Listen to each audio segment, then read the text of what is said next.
Almost 18ರಿಂದ 20 ದಿನಗಳ ಕಾಲ ಬಹಿರಂಗ ಪ್ರಚಾರ, ಮನೆ ಮನೆ ಪ್ರಚಾರ ಎಲ್ಲದಕ್ಕೂ ಕೂಡ ತೆರೆ ಬಿದ್ದು ಇವತ್ತು ರಾಜ್ಯದ 3 ಕ್ಷೇತ್ರಗಳಿಗೆ ಬೈ ಎಲೆಕ್ಷನ್ ನಡೆದಿದೆ. ಬಿರುಸಿನಿಂದ ಮತದಾನ ಕೂಡ ಆಯಿತು. ಆದರೆ ಅಭ್ಯರ್ಥಿಗಳ ಮನಸ್ಸಲ್ಲಿ ಈಗ ಢವಢವ ಶುರುವಾಗಿದೆ. ಎಲೆಕ್ಷನ್ಗೆ ಪ್ರಚಾರ ಮಾಡಿದ್ರು, ಈಗ ವೋಟಿಂಗ್ ಕೂಡ ಆಗೋಗಿದೆ. ಇನ್ನು ನೆಕ್ಸ್ಟ್ ಮತದಾರ ಪ್ರಭು ಭವಿಷ್ಯವನ್ನ ಬರೆದಿದ್ದಾನೆ. ಆ ಭವಿಷ್ಯ ಏನು ಅನ್ನೋದು ನಮಗೆ ಇನ್ನು ಕೆಲವು ದಿನಗಳಲ್ಲಿ ಮಾತ್ರ ಗೊತ್ತಾಗ್ಬಿಡುತ್ತೆ. ಆದ್ರೆ ಇವತ್ತು ನಡೆದಂತಹ ಎಲೆಕ್ಷನ್ ಯಾವ ರೀತಿ ನಡೀತು, 3 ಕ್ಷೇತ್ರ ಶಿಗ್ಗಾವಿ, ಸಂಡೂರು ಹಾಗೆ ಚನ್ನಪಟ್ಟಣ, 3 ಕ್ಷೇತ್ರಗಳು ಕೂಡ ಪ್ರತಿಷ್ಠೆಯ ಕಣ ಆಗಿತ್ತು ದೋಸ್ತಿಗಳಿಗೆ ಹಾಗೆ ಆಡಳಿತ ಪಕ್ಷ ಕಾಂಗ್ರೆಸ್ಗೆ. ಎಲ್ಲೆಲ್ಲಿ ಎಷ್ಟು ಮಟ್ಟಿಗೆ ವೋಟಿಂಗ್ ಆಗಿದೆ, 2023ರಲ್ಲಿ ಎಷ್ಟು ಮಟ್ಟಿಗೆ ಅಂದ್ರೆ ಎಷ್ಟು ಪರ್ಸೆಂಟೇಜ್ ವೋಟಿಂಗ್ ಆಗಿತ್ತು, ಈಗ ಎಷ್ಟು ಪರ್ಸೆಂಟೇಜ್ ವೋಟಿಂಗ್ ಆಗಿದೆ, ಎಲ್ಲೆಲ್ಲಿ ಯಾವ ರೀತಿ ಚುನಾವಣೆ ನಡೀತು ಅನ್ನೋದ್ರ ಬಗ್ಗೆ ಒಂದಷ್ಟು ಚರ್ಚೆಗಳನ್ನ ಮಾಡ್ತಾ ಹೋಗೋಣ. ಜೊತೆಗೆ ಒಂದಷ್ಟು ಅನಾಲಿಸಿಸ್ ಅನ್ನ ಮಾಡ್ತಾ ಹೋಗೋಣ. ಯಾವ ಪಕ್ಷ ಹೆಚ್ಚಿನ ಮತವನ್ನ ಪಡೆದುಕೊಂಡಿರಬಹುದಾದಂತಹ ಸಾಧ್ಯತೆಗಳಿದೆ, ಏನು ಎತ್ತ ಅನ್ನೋದ್ರ ಬಗ್ಗೆ ಒಂದು ಚಿಕ್ಕ ಅನಾಲಿಸಿಸ್ ಅನ್ನ ಮಾಡ್ತಾ ಹೋಗೋಣ. ಇದೇ ಹೊತ್ತಿನ ವಿಶೇಷ ಉಪಯುದ್ಧ ಭವಿಷ್ಯ. ನಾನು ಸಿಂಧೂರ.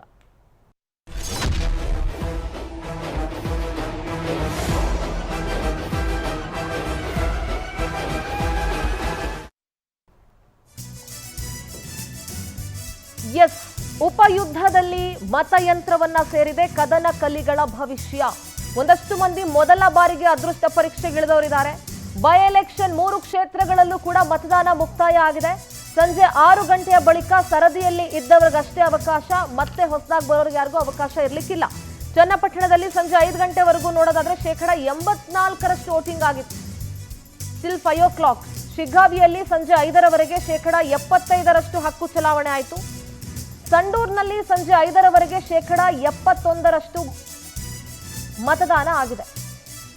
ಚನ್ನಪಟ್ಟಣದಲ್ಲಿ 84, ಅಂದ್ರೆ ಇದು 5 ಗಂಟೆವರೆಗೂ ನಾನು ಹೇಳ್ತಾ ಇರೋದು. ಅದಾದ್ಮೇಲೆ ಇನ್ನು 1 hour ಅಲ್ಲಿ ಒಂದು 10% ಹೆಚ್ಚಾಗಿದೆ ಅಂದ್ರೂ ಕೂಡ ಸ್ವಲ್ಪ ಜಾಸ್ತಿನೇ ಪರ್ಸೆಂಟೇಜ್ ವೋಟಿಂಗ್ ಆಗಿರುತ್ತೆ. ಶಿಗ್ಗಾವಿಯಲ್ಲಿ ಸಂಜೆ 5ರವರೆಗೆ 75% ಹಕ್ಕು ಚಲಾವಣೆ, ಸಂಡೂರಿನಲ್ಲಿ ಸಂಜೆ 5ರವರೆಗೆ 71% ಮತದಾನ ಆಗಿತ್ತು.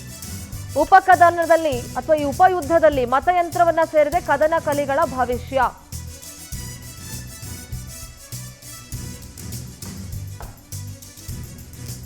ಹಾಗಾದ್ರೆ ಯಾವ್ಯಾವ ಕ್ಷೇತ್ರದಲ್ಲಿ ಎಷ್ಟೆಷ್ಟು ಪರ್ಸೆಂಟ್ ವೋಟಿಂಗ್ ಆಗಿದೆ, ವೋಟಿಂಗ್ ಪರ್ಸೆಂಟೇಜ್ ಏನು ಅನ್ನೋದನ್ನ ಇಲ್ಲಿ ಬಹಳ ಗಮನಿಸಬೇಕಾಗುತ್ತೆ. ಯಾಕೆಂದ್ರೆ 2023ರಲ್ಲಿ ಎಷ್ಟು ಪರ್ಸೆಂಟ್ ವೋಟಿಂಗ್ ಆಗಿತ್ತು, ಈಗ ಎಷ್ಟು ಪರ್ಸೆಂಟ್ ವೋಟಿಂಗ್ ಆಗಿದೆ ಈ 3 ಕ್ಷೇತ್ರಗಳಲ್ಲಿ ಅನ್ನೋದ್ರ ಒಂದು ಚಿಕ್ಕ ಇದನ್ನ ಗ್ರಾಫಿಕ್ ನೋಡ್ಕೊಂಡು ಬಂದ್ಬಿಡೋಣ. ಚನ್ನಪಟ್ಟಣ ಕ್ಷೇತ್ರವನ್ನ ತೆಗೆದುಕೊಂಡಾಗ 2023ರಲ್ಲಿ ಟೋಟಲ್ 85.86% ವೋಟಿಂಗ್ ಆಗಿತ್ತು.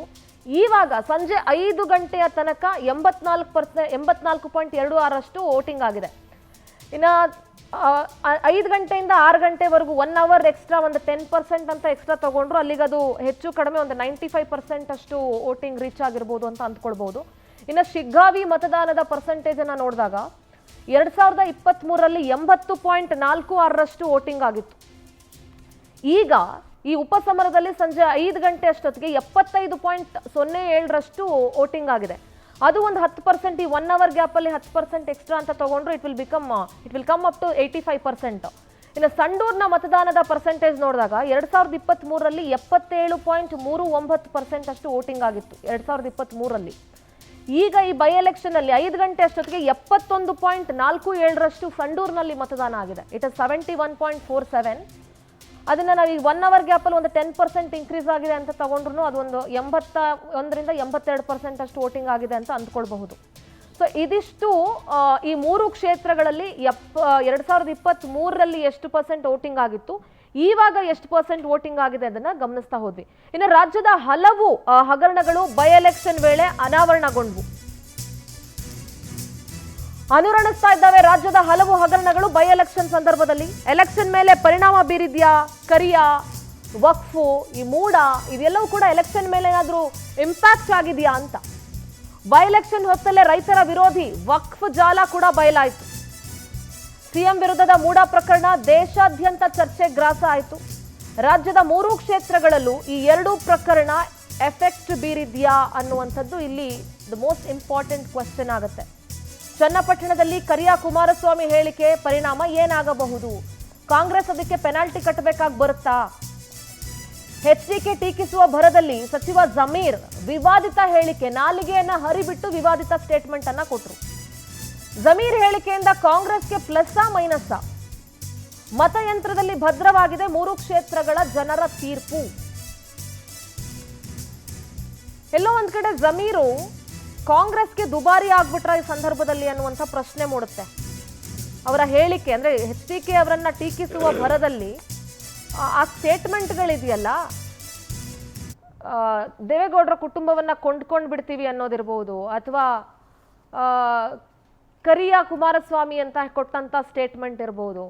ಅವರ ಸ್ನೇಹಿತರೋ ಅವ್ರ ದೋಸ್ತಿಗಳೋ ಕಚ್ಚಾಡ್ತಿದ್ರೋ ಅಥವಾ ಇನ್ನೊಂದು ಮಾಡ್ತಿದ್ರೋ ಅದು ಅವ್ರಿಗೆ ಬಿಟ್ಟಂತ ವಿಚಾರ. ಆದರೆ ಅದನ್ನ ಪಬ್ಲಿಕ್ ಅಲ್ಲಿ ಸ್ಟೇಟ್ಮೆಂಟ್ ಕೊಡುವಾಗ ಪ್ರಚಾರದ ಸಂದರ್ಭದಲ್ಲಿ ಜಮೀರ್ ಅಹಮದ್ ಅವರು ಅವರ ನಾಲಿಗೆಗೆ ಸ್ವಲ್ಪ ಬೀಗ ಹಾಕೊಳ್ಬೇಕಾಗಿತ್ತು ಅನ್ನೋದು ಅದು ಸಾರ್ವಜನಿಕ ವಲಯದಲ್ಲಿ ಆಗ್ತಾ ಇರುವಂತ ಚರ್ಚೆ. 3 ಕ್ಷೇತ್ರಗಳ ಬೈ ಎಲೆಕ್ಷನ್ ಹಲವರಿಗೆ ಅಳಿವು ಉಳಿವಿನ ಪ್ರಶ್ನೆ. For example Nikhil Kumaraswamy and Yogeshwar ಅವ್ರಿಗೂ ಹೌದು, ಸಿಎಂ DCM HDK ವಿಜೇಂದ್ರ ಇವರೆಲ್ಲರಿಗೂ ಕೂಡ ಅಳಿವು ಉಳಿವಿನ ಕಾದಾಟ ಇದು. ಸಿಎಂ ಸಿದ್ದರಾಮಯ್ಯ ಆಡಳಿತಕ್ಕೆ ಕನ್ನಡಿ ಆಗಲಿದೆ ಈ ಫಲಿತಾಂಶ. ಜನ ಈ ಸರ್ಕಾರದ ಆಡಳಿತವನ್ನ ಒಪ್ಕೊಂಡಿದ್ದಾರೋ ಇಲ್ವೋ, ಗ್ಯಾರಂಟಿ ಯೋಜನೆಗಳು ಜಾರಿ ಬಗ್ಗೆ ಮತದಾರರು ಉತ್ತರ ಕೊಡ್ತಾರೆ. ಇದು ಉತ್ತರ ಆಗುತ್ತೆ, ಮತದಾರರ ಉತ್ತರ ಆಗುತ್ತೆ. ಚನ್ನಪಟ್ಟಣ ರಿಸಲ್ಟ್ DCM DKC ಭವಿಷ್ಯಕ್ಕೆ ನಿರ್ಣಾಯಕ ಪಾತ್ರವನ್ನ ವಹಿಸುತ್ತೆ. ಈಗ ಆಲ್ರೆಡಿ ತಮ್ಮನ ಸೋಲಿನಿಂದ ಈಗ ಆಲ್ರೆಡಿ ಅವರು ಒಂದ್ ರೀತಿ ತಲೆ ತಗ್ಸಂಗಾಗಿದೆ.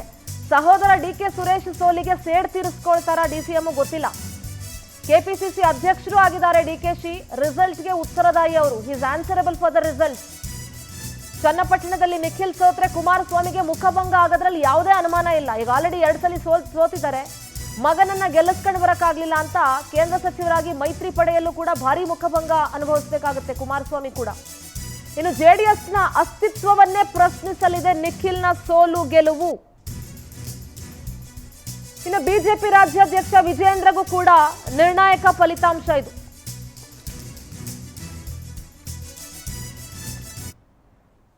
ಇನ್ನು ಮೊದಲು ಉಪಯುದ್ಧ ಕುತೂಹಲ ಮೂಡಿಸಿದ್ದ ಚನ್ನಪಟ್ಟಣದಲ್ಲಿ ಮತದಾನ ಹೇಗಿತ್ತು, ನಮ್ಮ ರಿಪೋರ್ಟರ್ಸ್ ಬಳಿ ಮಾಹಿತಿ ಪಡ್ಕೊಳ್ಳೋಣ. ಅದಕ್ಕಿಂತ ಮುಂಚೆ ಅಲ್ಲಿನ ಕದನ ಕಲಿಗಳಾದಂತಹ ಯೋಗೇಶ್ವರು, ನಿಖಿಲ್ ಏನೇನ್ ಮಾತನಾಡಿದ್ದಾರೆ ಸ್ವಲ್ಪ ಕೇಳಿಸ್ಕೊಳ್ಳೋಣ.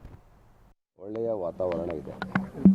ಜನಸಾಮಾನ್ಯರು ಸರ್ಕಾರದ ಪರವಾಗಿದ್ದಾರೆ ಅಂತ ಅನಿಸ್ತಾ ಇದೆ. ಎಲ್ಲ ಕಡೆ ಉತ್ಸಾಹದಿಂದ ಮತದಾನ ಮಾಡ್ತಾ ಇದ್ದಾರೆ. ಈ ಚುನಾವಣೆ ನನಗೆ ಆಶಾದಾಯಕವಾಗಿದೆ. ಒಳ್ಳೆಯ ವಾತಾವರಣ ಇದೆ. ಜನಸಾಮಾನ್ಯರು ಸರ್ಕಾರದ ಪರವಾಗಿದ್ದಾರೆ ಅಂತ ಅನಿಸ್ತಾ ಇದೆ. ಎಲ್ಲ ಕಡೆ ಉತ್ಸಾಹದಿಂದ ಮತದಾನ ಮಾಡ್ತಾ ಇದ್ದಾರೆ. ಈ ಚುನಾವಣೆ ನನಗೆ ಆಶಾದಾಯಕವಾಗಿದೆ.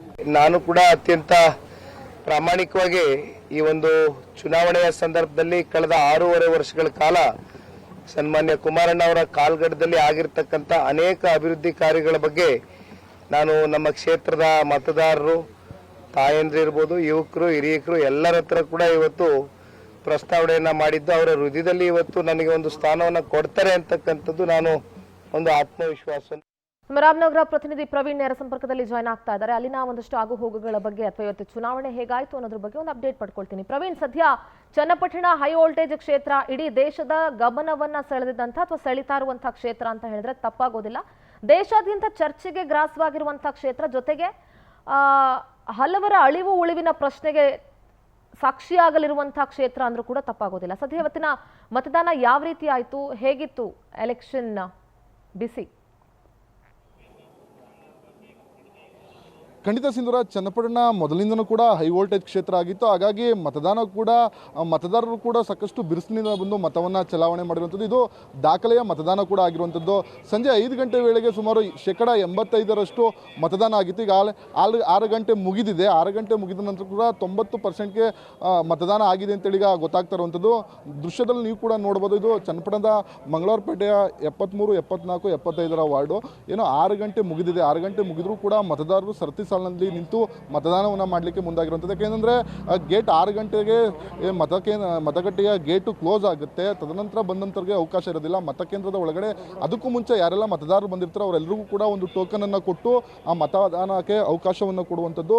ಪ್ರಮುಖವಾಗಿ ಚನ್ನಪಟ್ಟಣ ಕ್ಷೇತ್ರ ಸಾಕಷ್ಟು ಜಿದ್ದಾಜಿದ್ದಿಯಿಂದ ಕೂಡಿತ್ತು. ಈ ಬಾರಿ ಮತದಾನದ ಪ್ರಮಾಣ ಕೂಡ ಹೆಚ್ಚಾಗುತ್ತೆ ಅಂತೇಳಿ ನಿರೀಕ್ಷೆ ಇತ್ತು. ಅದರಂತೆ ಕೂಡ ದಾಖಲೆಯ ಮಟ್ಟದಲ್ಲಿ ಮತದಾನ ಆಗಿರುವಂಥದ್ದು. 85% 5 ಗಂಟೆ ಸುಮಾರಿಗೆ ಆಗಿರೋದ್ರಿಂದ ಈಗ 6 ಗಂಟೆ ಆಗಿದೆ. 6 ಗಂಟೆ ನಂತರವೂ ಕೂಡ ಮತದಾರರು ತಮ್ಮ ಹಕ್ಕನ್ನು ಚಲಾಯಿಸಿರೋದ್ರಿಂದ ಈ ಬಾರಿ 90% ಮತದಾನ ಆಗುತ್ತೆ. ಯಾಕಂದರೆ 2,32,000 ಮತದಾರರಿದ್ದಾರೆ. 2,00,000ಕ್ಕೂ 10,000ಕ್ಕೂ ಅಧಿಕ ಮತದಾರರು ತಮ್ಮ ಹಕ್ಕನ್ನು ಚಲಾಯಿಸುವ ಮುಖಾಂತರ ಏನು ಈ ಚನ್ನಪಟ್ಟಣದ ಹೈ ವೋಲ್ಟೇಜ್ ಉಪಚುನಾವಣೆ ಇದೆ ಅದಕ್ಕೆ ಪೂರಕವಾಗಂತೆ ಮತದಾರರು ಕೂಡ ಬಿರುಸಿನಿಂದ ಮತವನ್ನು ಚಲಾವಣೆ ಮಾಡಿರುವಂಥದ್ದು. ಬೆಳಗ್ಗೆ 7 ಗಂಟೆಗೆ ಮತದಾನ ಪ್ರಕ್ರಿಯೆ ಆರಂಭ ಆದ ಕೂಡದಿಂದನೂ ಕೂಡ ಸಂಜೆ 6 ಗಂಟೆವರೆಗೂ ಕೂಡ ಬಿರುಸಿನಿಂದ ಬಂದು ತಮ್ಮ ಹಕ್ಕನ್ನು ಚಲಾಯಿಸಿರುವಂಥದ್ದು, ತಮ್ಮ ನಾಯಕರನ್ನು ಆಯ್ಕೆ ಮಾಡುವಂಥ ಕೆಲಸವನ್ನು ಮಾಡ್ತಾರೆ ಅಂತ. ಯಾಕಂದರೆ ಕೆಲಸಕ್ಕೆ ಹೋಗಿರ್ತಾರೆ, ಬೆಳಗ್ಗೆ ಹೋದಂಥ ಸಂದರ್ಭದಲ್ಲಿ ಸಂಜೆ ಲೇಟಾಗಿ ಬಂತಾರೆ, ಅವರು ಕೂಡ ತಮ್ಮ ಹಕ್ಕನ್ನು ಚಲಾಯಿಸಲಿಕ್ಕೆ ಈಗ ಮತಗಟ್ಟೆಗೆ ಬಂದು